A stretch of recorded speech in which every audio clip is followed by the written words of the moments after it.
नमस्कार विद्यार्थी मित्रांनो, राजकीय विज्ञानाच्या या लेक्चर सिरीज मध्ये तुमचं पुन्हा एकदा स्वागत. मित्रांनो, आजचा जो आपला टॉपिक आहे तो भारतीय संविधानाशी निगडीत, इंडियन सिटीजनशिपशी निगडीत नागरिकत्व हा आजचा टॉपिक आहे.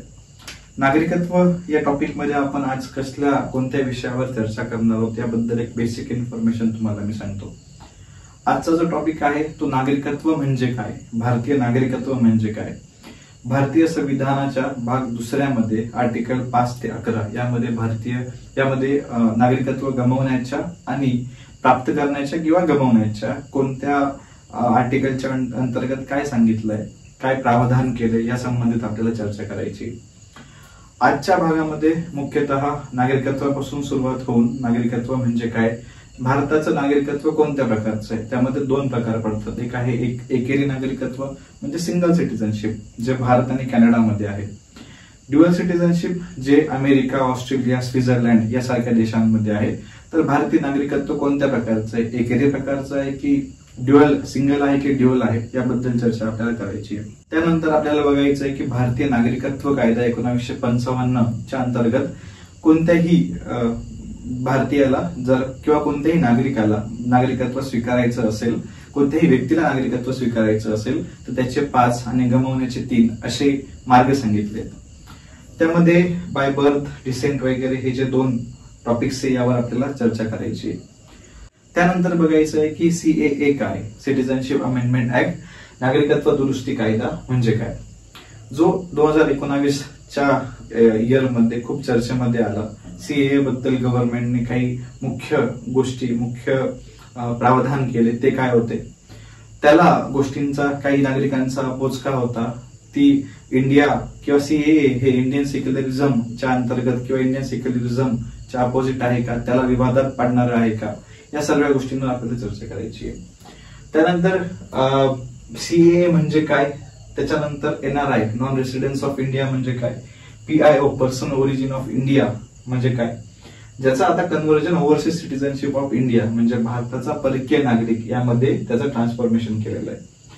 तर नागरिकत्वाच्या संबंधित असणारे अनेक विस्तृत मायने किंवा नागरिकत्वाच्या संबंधित सगळे आर्टिकल्स आपल्याला बघायचे आहेत आणि अनेक कन्सेप्ट नागरिकत्वाच्या संबंधित आपल्याला आजच्या लेक्चरमध्ये बघायचे आहेत. मित्रांनो, इतर देशवासियांसाठी किंवा इतर नागरिकांसाठी, इतर देशातल्या नागरिकांसाठी नागरिकत्व, सिटीजनशिप म्हणजे फक्त आम्ही एका भूभागावर राहण्याचा आमच्याकडे लायसन्स किंवा अधिकार आहे एवढ्या संबंधित असू शकतं. पण अशा देशाने, भारत जो सगळ्यात महान देश आहे, अशा देशाने ज्याने आपल्या मातृभूमीच्या रक्षणासाठी छत्रपती शिवाजी महाराज यांसारखे योद्ध्यांना जन्म दिला, अखंड हिंदुस्थानाला स्वतंत्र करू पाहणारे महाराणा प्रताप, छत्रपती शिवाजी महाराज, नेताजी सुभाषचंद्र बोस, असे भगतसिंग, असे अनेक सेनानी ज्या देशामध्ये ज्याचा जन्म झाला, ज्यांनी आपल्याला प्रेरित केलं, इन्कलाब जिंदाबाद या नाऱ्याने पूर्ण भारताला संघटित केलं. या देशासाठी सिटीजनशिप फक्त काही एका भूभागावर राहण्याचं लायसन्स किंवा अधिकार नाहीये. हा मातृप्रेम आहे, हे देशभक्ती आहे आणि देशावरचं आपलं प्रेम हे सुद्धा नागरिकत्वाच्या संबंधित आहे. तर भारतामध्ये असलेलं नागरिकत्व भावनिक, एका मातृभूमीवरचं प्रेम या संबंधितचं आहे. पण तरी संविधानाच्या अँगलने, पर्स्पेक्टिव्हने याला बघायचं झालं तर याचे 2 प्रकार पडतात. मित्रांनो, सगळ्यात पहिला प्रकार आहे नागरिक, म्हणजे नागरिकत्वाच्या अंतर्गत 2 प्रकार आहेत. एक आहे जे नागरिक जे मुख्यतः भारताचे नागरिक आहेत, दुसरे जे परकीय आहेत पण भारतामध्ये राहत आहेत. जे परकीय आहेत जसे की युएसए, युके, इतर कोणत्याही देशांमधून भारतामध्ये आलेले आहेत पण भारतामध्ये राहत आहेत, त्याचे 2 प्रकार पडतात. एक जे मित्र राष्ट्र आहेत, ज्याच्यासोबत आपले मित्रत्वाचे संबंध आहेत. दुसरं शत्रू राष्ट्र जसं की पाकिस्तान, अफगाणिस्तान, इतर देशांचं संबंधित जे नागरिक असतील ते शत्रू राष्ट्रांमध्ये येतात. तर जे नागरिक भारताचे आहेत त्यांना परकीयांच्या कंपॅरिझन मध्ये काही जास्तीचे अधिकार आहेत. ते कोणते आहेत, आर्टिकल 15, 16, 19, 29 आणि 30. हे काही मुख्य अधिकार आहे जे जर व्यवस्थित ऑब्झर्व्ह जायला केलं तर मूलभूत हक्कांच्या अंतर्गत, फंडामेंटल राईटच्या अंतर्गत येणारे हे आर्टिकल्स आहेत. आर्टिकल 15 जे राज्याला किंवा कोणत्याही व्यक्तीला, सापेक्षला कुठल्याही इतर व्यक्ती जो न्यूनतम जातीचा असेल किंवा धर्म, वंश, परंपरा याच्या आधारावर डिस्क्रिमिनेशन न करण्यापासून प्रोहिबिट करतं की कोणतंही राज्य केवळ ह्या आधारावर की सदर व्यक्ती दुसऱ्या समाजाचा, दुसऱ्या जातीचा असेल या आधारावर डिस्क्रिमिनेशन करणार नाही, हे आर्टिकल 15 मध्ये सांगितलेलं आहे. आर्टिकल 15 मध्ये अनेक सब क्लॉज आहेत, ज्याच्यामध्ये महिलांच्या संबंधित काही क्लॉज आहेत, महिलांना आरक्षण दिलं गेलंय, आरक्षणाच्या संबंधित सुद्धा काही अल्पसंख्याकांच्या संबंधित काही हक्क दिले गेलेले आहेत. आर्टिकल 16 जे प्रत्येक राज्यामध्ये, राज्य म्हणजे या ठिकाणी राज्याचा अर्थ हा देश आहे, या देशामध्ये सर्व नागरिकांना समान संधी, रोजगाराची समान संधी उपलब्ध करून देणं हे राज्याचं कर्तव्य आहे आणि आपला हा फंडामेंटल राईट आहे. त्यामध्ये सुद्धा अनेक सब क्लॉज. आर्टिकल 15-16 स्वतःमध्ये फार विस्तृत चर्चा करता येण्यासारखं आर्टिकल आहे, ते आपण जेव्हा फंडामेंटल राईट्स मध्ये जाऊ तेव्हा यावर चर्चा करूयात. सध्या तरी आर्टिकल 15-16 आपण बघितलं. 19 ज्याच्यामध्ये 6 हक्कांचं संरक्षण देण्यात आलेलं आहे, ज्याच्यामध्ये अभिव्यक्ती स्वातंत्र्य आहे, संचार स्वातंत्र्य आहे, संघटित येण्याचा स्वातंत्र्य, असे अनेक स्वातंत्र्य त्याच्यामध्ये आहेत. आर्टिकल 19 नंतर आर्टिकल 29 आणि 30 मुख्यतः अल्पसंख्याकांच्या हितांबद्दल आहेत. आर्टिकल 30 हे अल्पसंख्याकांना हा हक्क देतं की त्यांच्या संस्कृतीला जपण्यासाठी, त्यांच्या संस्कृतीची, भाषेची किंवा त्यांच्या संबंधित कुठल्याही गोष्टीची प्रचार करण्याचा, प्रसार करण्याचा आणि सोबतच मदरसा किंवा त्यांचे इन्स्टिट्यूट, शाळा, कॉलेज असेल हे स्थापन करण्याचा अधिकार त्यांना मिळालेला आहे. कारण एकच आहे की अल्पसंख्याक जे भारत आहेत त्यांचं प्रोटेक्शन झालं पाहिजे, त्यांची संस्कृती भारतामध्ये टिकली पाहिजे, हे याच्या मागचं मुख्यतः रिझन आहे. तर हे तर झाले संविधानामधले काही क्लॉज. आर्टिकल 11 जो फार महत्वाचा आहे. आर्टिकल 11 आता बघा, भारताची इस्टॅब्लिशमेंट झाली, भारत एक राज्य निर्माण झालंय, पण भारताचा नागरिक कोणाला म्हणायचं हा सर्वात मोठा प्रश्न आहे.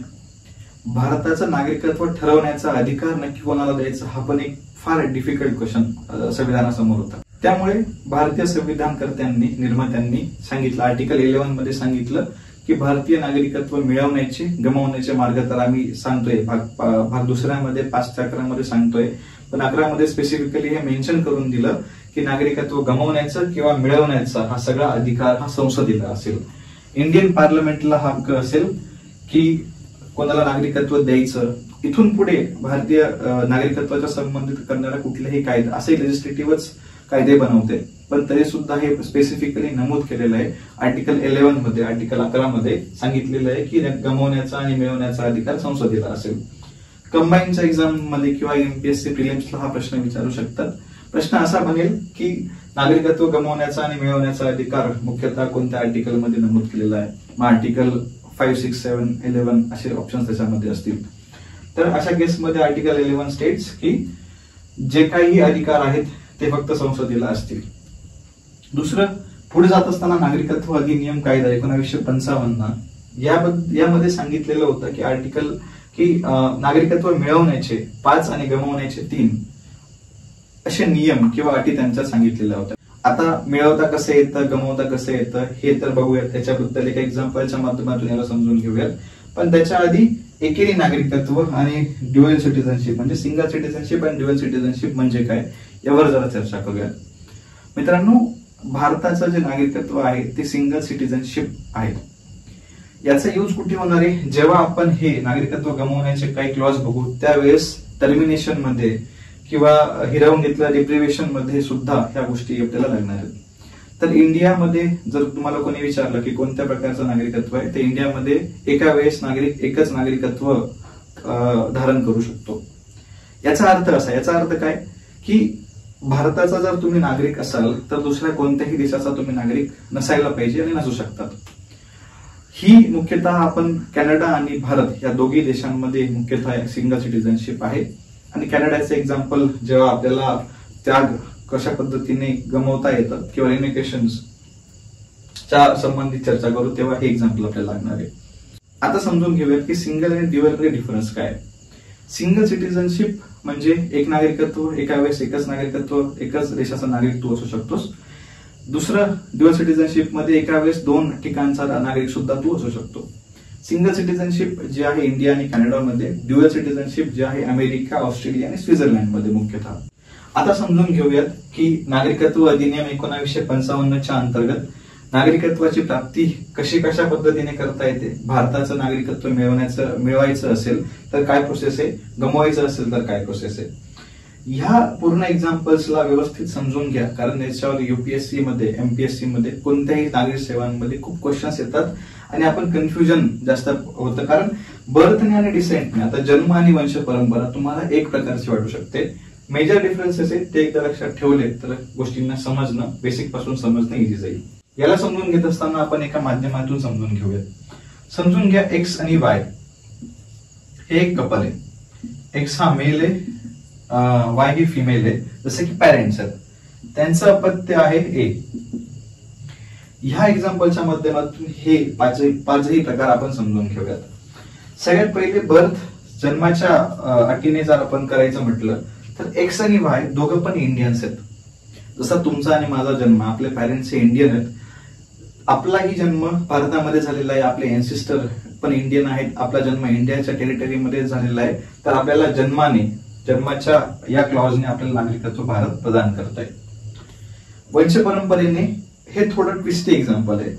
समजा एक्स आणि वाय हे दोघंही भारतीयच आहेत, दोघंही इंडियन आहेत, पण काहीतरी कामानिमित्त बिझनेस म्हणून किंवा वर्किंग म्हणून ते युएसए मध्ये गेले आहेत. भारताच्या जमिनीपासून लांब आहेत, पण त्यांच्याकडे दोघांकडे सुद्धा भारताचं नागरिकत्व आहे. समजा त्या 2-4 वर्षांमध्ये जेव्हा ते तिथं राहिले त्या वर्षामध्ये त्यांना एक बाळ झालं, अपत्य झालं, तर त्या केसमध्ये एक्स आणि वाय जरी इंडियन्स असतील, एक्स आणि वाय इंडियन असतील, जरी त्याचा जन्म युएसए मध्ये दुसऱ्या कंट्रीमध्ये झाला असेल तरी सुद्धा त्यांच्या अपत्याला, जे काही त्यांचं अपत्य त्याला भारतीय बनवण्याची प्रोसेस इंडियन गव्हर्नमेंटने इस्टॅब्लिश केलेली.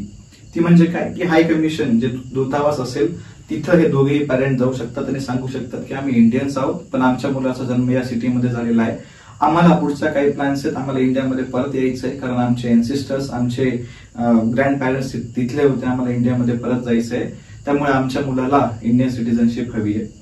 त्या केसमध्ये भारतीय दूतावासामध्ये अर्ज करून 1 वर्षाच्या अंतर्गत, पण ही गोष्ट फार महत्वाची, 1 वर्षाच्या अंतर्गत तुम्ही जर अर्ज नाही केला तर त्या बाळाला किंवा त्या अपत्याला इंडियन सिटीजनशिप नाही मिळणार. तर पहिली केस काय होती, दोन्ही एक्स आणि वाय पॅरेंट्स दोन्हीही इंडियन आहेत, मुलाचा जन्म पण इंडियातच झाला, पॅरेंट्स पण इंडियामध्ये होते, जन्माने त्याला इंडियन सिटीजनशिप मिळाली. वंश परंपरेने एक्स आणि वाय पॅरेंट्स हे अमेरिकेमध्ये आहेत, तिकडे त्याचा जन्म झाला, पण ते एज्युकेटेड होते, त्यांना समजलं की आपल्याला सिटीजनशिप पाहिजे, इंडियन सिटीजनशिप, कारण आपल्याला वापस इंडियामध्ये जायचं आहे. तर त्यांनी हाय कमिशन दूतावासमध्ये ते गेले, त्यांनी अर्ज केला की आम्हाला इंडियन सिटीजनशिप आमच्या मुलाला दिली पाहिजे. इंडियन गव्हर्नमेंटने हे इस्टॅब्लिश केलेलं आहे की 1 वर्षाचा अर्ज केला तर तुम्हाला इंडियन सिटीजनशिप मिळणार. बघा आता तिसरं, आता पहिल्या आणि दुसऱ्यामध्ये कन्फ्युजन होऊ नका, कारण दोघांचंही डिसेंट आणि बर्थ ने तुम्हाला सेम वाटू शकतं. तर डिफरन्स एकच आहे, ए मध्ये म्हणजे बर्थ मध्ये एक्स वाय पॅरेंट्स इंडियामध्येच, जन्म पण इंडियामध्ये, एक्स आणि वाय सेकंड मध्ये बाहेर आहे, इंडियन सिटीजनशिप त्यांच्याकडे आहे, पण मुलाचा जन्म बाहेर आहे, तर ते वंश परंपरेने त्याला ते मिळेल. आता बघूया की तिसरे केस काय. असं अज्युम करा की बी नावाचा एक व्यक्ती आहे, ज्याचं एज्युकेशन अपब्रिंगिंग पूर्ण भारताच्या बाहेर झालेली आहे, पण त्याचे पॅरेंट्स हे इंडियामध्ये होते, त्याचे ग्रँड पॅरेंट्स सुद्धा, म्हणजे भारताशी त्याचा काहीतरी एक संबंध होता, हितसंबंध होता, आणि त्याला आता पुन्हा वाटतंय की अमेरिकेमध्ये मी बरेच वर्ष राहिलो, पण मला भारतामध्ये यायचंय. तर भारतामध्ये येण्यासाठी बी हा ऍप्लिकेशन देऊ शकतो, रजिस्ट्रेशन करू शकतो, आणि रजिस्ट्रेशनच्या माध्यमातून भारत सरकार, इंडियन गव्हर्नमेंट त्याला हा हक्क देतं की रजिस्ट्रेशनच्या माध्यमातून तो भारतीय नागरिक होऊ शकतो. स्वीकृती चौथा, आता या दोघांमध्ये पुन्हा कन्फ्युजन क्रिएट होऊ शकतं, रजिस्ट्रेशन मध्ये आणि स्वीकृतीमध्ये सुद्धा. नोंदणीद्वारे मध्ये काय होत आहे, तो जो व्यक्ती आहे तो इंडियन नाहीये, त्याचे एन्सिस्टर्स इंडियन होते. आता समजून घेऊया की इनकॉर्पोरेट ऑफ टेरिटरी, क्षेत्र विलिनीकरणाच्या माध्यमातून कसं एखाद्या व्यक्तीला सिटीजनशिप मिळू शकतं. समजा जसं की इतिहासाच्या माध्यमातून इतिहासात जाऊन आपण बघूया. 1961 मध्ये गोवा हे भारतामध्ये आलं,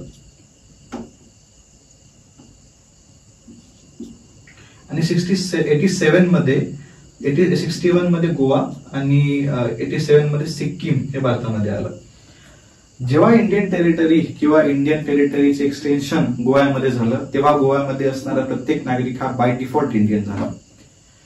87 मध्ये सुद्धा सिक्कीम मध्ये असणारे, नॉर्थ ईस्ट मध्ये असणारा सिक्कीम हे भारतामध्ये जेव्हा आलं, तेव्हा तिथल्या नागरिकांना काही अर्ज करावे लागले नाही, भारताने त्याच्यावर कब्जा केला, भारताचाच तो भाग होता, पण भारताने त्याला सामील करून घेतलं.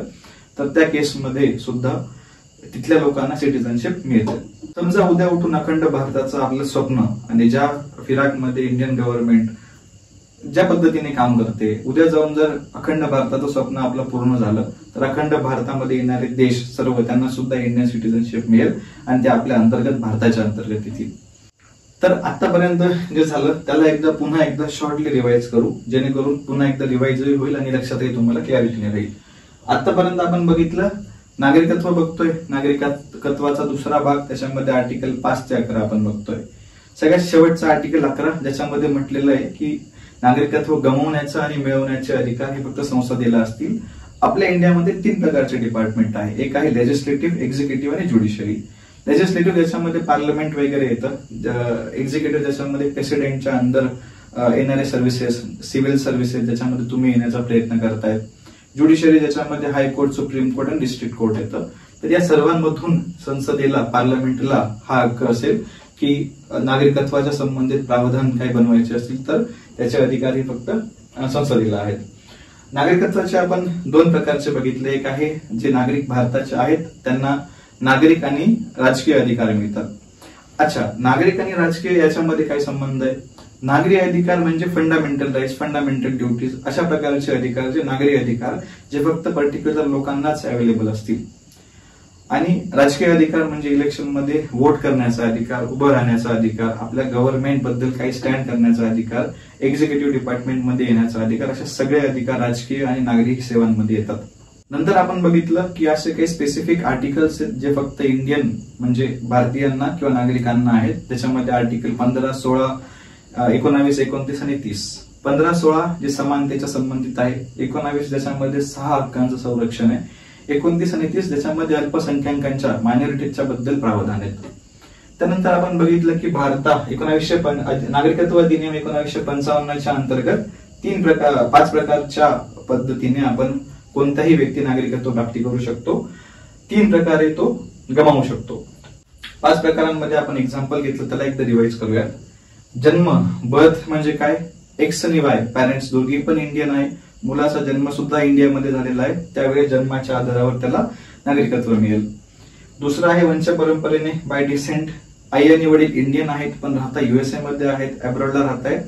तेथे त्या मुलाचा जन्म झाला तर त्या केसमध्ये, आणि त्यांना परत यायचंय, त्यांना वाटतंय की आपल्या मुलाला नागरिकत्व भारताचं मिळालं पाहिजे, तर त्या केसमध्ये ते 1 वर्षाच्या अंतर्गत इंडियन हाय कमिशन मध्ये रजिस्ट्रेशन करतील, अर्ज देतील आणि इंडियन हाय कमिशन इन्शुअर करेल की सदर जे काही अपत्य आहे त्याला इंडियन सिटिझनशिप आपण देऊ.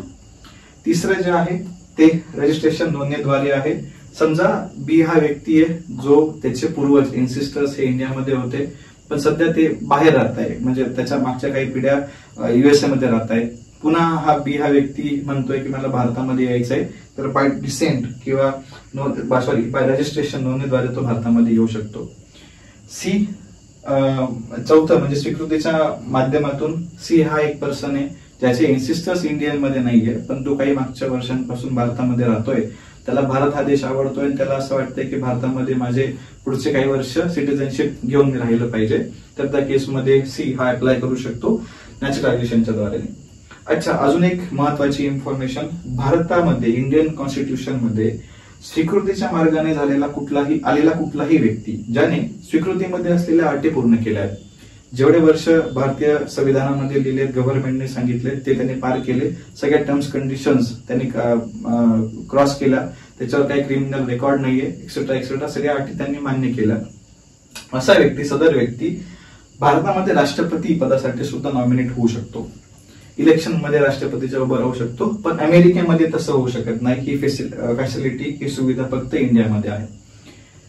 5वं क्षेत्रीय विलिनीकरणामध्ये, ज्याच्यामध्ये आपण बघितलं की 1961 मध्ये जेव्हा गोवा भारताचा भाग झाला तेव्हा गोव्यामध्ये असणारे प्रत्येक व्यक्ती हा इंडियन सिटिझन झाला. 87 मध्ये जेव्हा आसाम भारतामध्ये आलं तेव्हा आसाममध्ये असणारे प्रत्येक व्यक्ती, समुदाय हा भारताचा सिटिझनशिप झाला. तर अशा पद्धतीने 5 हे प्रकार आहेत. याच्यामध्ये अजून काही गोष्टी आहेत, अजून क्लॉज आहेत, पण सध्या कंबाईनच्या हिशोबाने जर बघायचं झालं सध्या ह्याच गोष्टी इम्पॉर्टंट आहेत. तर आतापर्यंत आपण बघितलं प्राप्ती कशी, आता आपल्याला बघायचं आहे गमावता कसं, म्हणजे नागरिकत्व जर एखाद्या व्यक्तीला सोडायचं असेल, गमवायचं असेल तर त्यासाठी काय मुख्यतः प्रावधान आहे. आता आपण समजून घेऊया की नागरिकत्व मिळवण्याची प्राप्ती कशी होते तर आपल्याला कळालं, पण गमवायचं असेल किंवा कशा पद्धतीने गमवता येतं किंवा टर्मिनेट होतं. जरी स्वतः स्वइच्छेने गमवायचं नसेल तरी सुद्धा टर्मिनेट कशा पद्धतीने होतं हे एकदा लक्षात घेऊयात. यासाठी सुद्धा पुन्हा एकदा एक एक्झाम्पल घेऊया. सपोज ए नावाचा एक व्यक्ती आहे.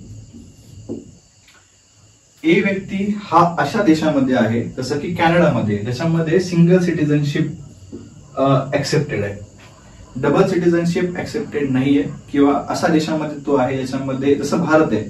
भारतामध्ये एखादा व्यक्ती यायचं असेल तर त्याला त्याचं मागचं जे आहे मागचं सिटीजनशिप नागरिकत्व सोडावं लागेल. सपोज एक ए हा असा व्यक्ती जो कॅनडामध्ये आहे, जे की सिंगल सिटीजनशिप अलो करणारं स्टेट किंवा कंट्री आहे.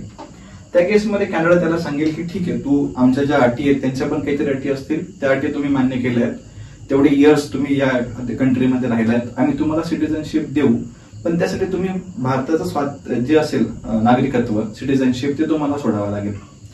त्या केसमध्ये ए इंडियन एम्बसीला अर्ज करेल की मला पुढच्या काही दिवसांमध्ये कॅनडा या कंट्रीचं सिटीजनशिप घ्यायचंय, तर मी तुम्हाला अर्ज करतो की माझं भारताचं नागरिकत्व खारिज करा किंवा भारताचं नागरिकत्व माझं संपुष्टात आणा, जेणेकरून मी हे नागरिकत्व सोडून पुढच्या देशाचं नागरिकत्व स्वीकारू शकतो.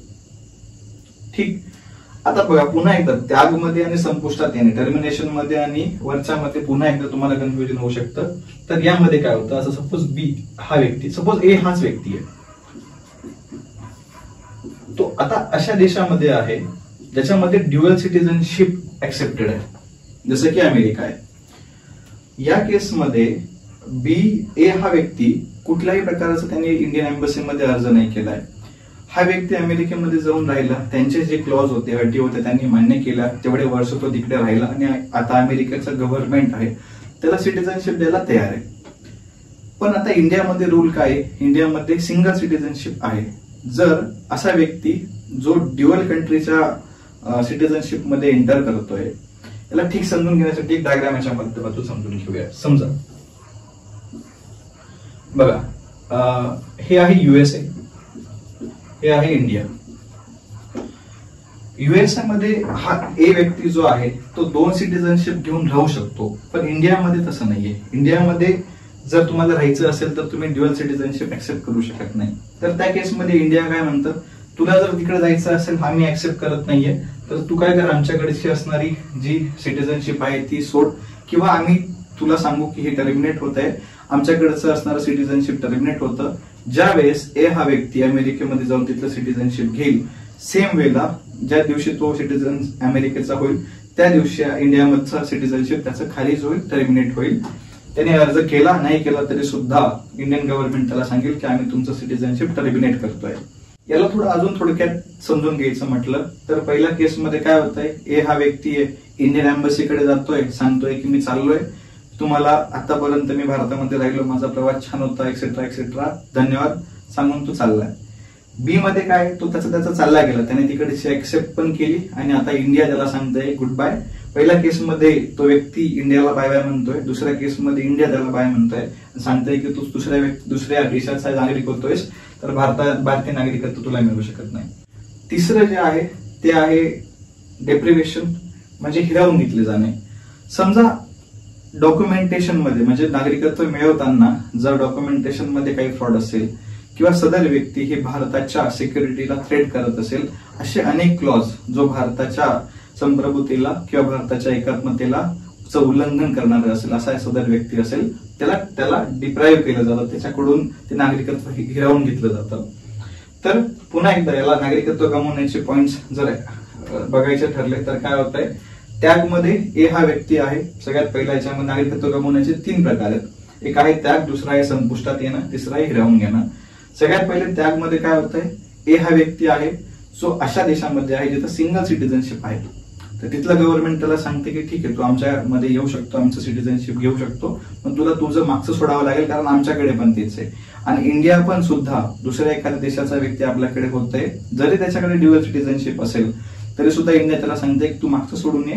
एका वेळेस आम्ही 2 ठिकाणी मतभेद ऍक्सेप्ट करत नाही, मागचं सिटीजनशिप सोडून दे, इंडियामध्ये आमचा पर्टिक्युलर जो टाइम आहे त्याच्यामध्ये राहा आणि इंडिया तुला आमचं सिटीजनशिप इंडियामध्ये ऑफर करू.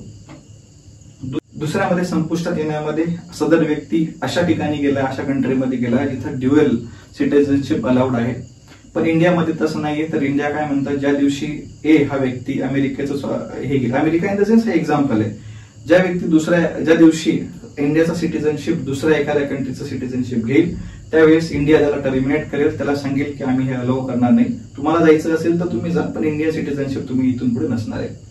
तिसरं, हिरावून घेतलं जाणं म्हणजे काय, एखादा असा व्यक्ती जो भारतीय सिक्युरिटीसाठी संप्रभुतेसाठी काहीतरी अडचण आणतोय, त्याच्याकडून आपण सिटीजनशिप घेऊ शकतो, किंवा ज्याच्याकडे डॉक्युमेंटेशन मध्ये कोणी फ्रॉड केला असेल अशा केसमध्ये त्याच्याकडून आपण घेऊ शकतो. तर आता बघूयात की सीएए म्हणजे काय. 2019 मध्ये जेव्हा सीएए आलं तेव्हा अनेक लोकांना हे माहितीच नव्हतं की हे नक्की काय आहे. लोकांना असं वाटायचं की हा नवा कायदा आहे, पण त्याच्या आधी अनेक वेळा देशांमध्ये दुरुस्ती झालेल्या होत्या. सीएए म्हणजे काय की सिटीजनशिप अमेंडमेंट ऍक्ट, नागरिकत्व सुधारणा कायदा, नागरिकत्वामध्ये आम्ही सुधारणा करतोय. मुख्यतः ही सिटीजनशिप किंवा हा जो रूल होता, ही जी अमेंडमेंट्स होती, ही कोणत्या समुदायाला घेऊन होती, देशाला घेऊन होती, आणि त्याच्याबद्दल काय, कोणत्या तारीख बॅकडेटेड होती की काय होती, याबद्दल आपण बघूयात. तर आता बघूयात की नागरिकत्व सुधारणा कायदा सीएए म्हणजे काय. जेव्हा सीएए भारतामध्ये आला तेव्हा त्याच्याबद्दल अनेक वाद होते, लोकांना कळतच नव्हतं की सीएए नक्की आहे तरी काय. त्याच्यानंतर त्यांना असं वाटायचं की हा पहिल्यांदा आलाय, त्याच्या आधी घटना दुरुस्ती करून सीए जो दुरुस्ती कायदा जो आपल्याकडे 19 मध्ये आला, त्याच्या आधी घटना दुरुस्ती त्याच्या अनेक वेळा झालेल्या होत्या. तर नागरिकत्व सुधारणा कायदा काय होता हे समजून घेण्याच्या आधी तो लोकसभेमध्ये कधी आला, राज्यसभेमध्ये कधी आला, आणि प्रेसिडेंटने त्याच्यावर कधी साईन केली हे पण आपण बघूयात. 9 डिसेंबरला लोकसभेमध्ये आला, 11ला राज्यसभेमध्ये पारित झाला, आणि 12 डिसेंबरला रामनाथ कोविंद तत्कालीन प्रेसिडेंट जे होते त्यांनी त्याच्यावर स्वाक्षरी केली, आणि त्याच्यानंतर हा कायदा भारतामध्ये लागू झाला. या कायद्याअंतर्गत काय होतं तर पाकिस्तान, बांगलादेश, अफगाणिस्तान हे मुख्यतः 3 देश आहे. या 3 देशांमधून काही समुदाय, कोणते, त्याच्यापैकी हिंदू, शीख, बौद्ध, जैन, पारसी हेच देश, आणि एवढ्याच समुदायांमधून आलेले कोणत्या तारखेच्या अंतर्गत 31 डिसेंबर 2014च्या अंतर्गत आलेले जेवढे पण लोक होते त्यांना आम्ही भारताचं नागरिकत्व देणार आहोत, असं या ऍक्ट मध्ये म्हटलेलं होतं. या ऍक्ट मधून मुसलमान समुदायाला वगळण्यात आलं, त्यावरून सुद्धा विवाद झाले.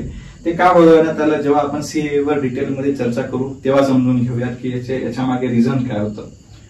तर सीएए आणण्याचा मागचा सगळ्यात मोठा बेनिफिट किंवा सरकारची भावना हीच होती की आमचे लोक, भारतातले लोक जे दुसऱ्या देशांमध्ये अल्पसंख्याक आहेत त्यांच्यावर काहीतरी उत्पीडन झालं, त्यांची हॅरेसमेंट झाली, ते इंडियामध्ये आले आणि आपल्या मातृभूमीमध्ये आले, तर आमचं हे कर्तव्य आहे की त्यांना आम्ही आमची सिटीजनशिप देण्यात यावी. आणि 31 डिसेंबर 2014च्या आत जेवढे पण शीख, बौद्ध धर्म, जैन, पारसी, ख्रिस्ती या समुदायाचे लोक या देशांमधून, पाकिस्तान, बांगलादेश आणि अफगाणिस्तान मधून आलेत, त्यांना आम्ही भारताचा नागरिक एक्सेप्ट करतोय, त्यांना आम्ही नागरिकत्व देतोय. सीएए बद्दल अजून काही डिबेट आहे, पण मला असं वाटतं की या लेक्चरमध्ये इन्व्हॉल्व्ह करण्यापेक्षा सीएए वर एक वेगळी डिबेट करावी.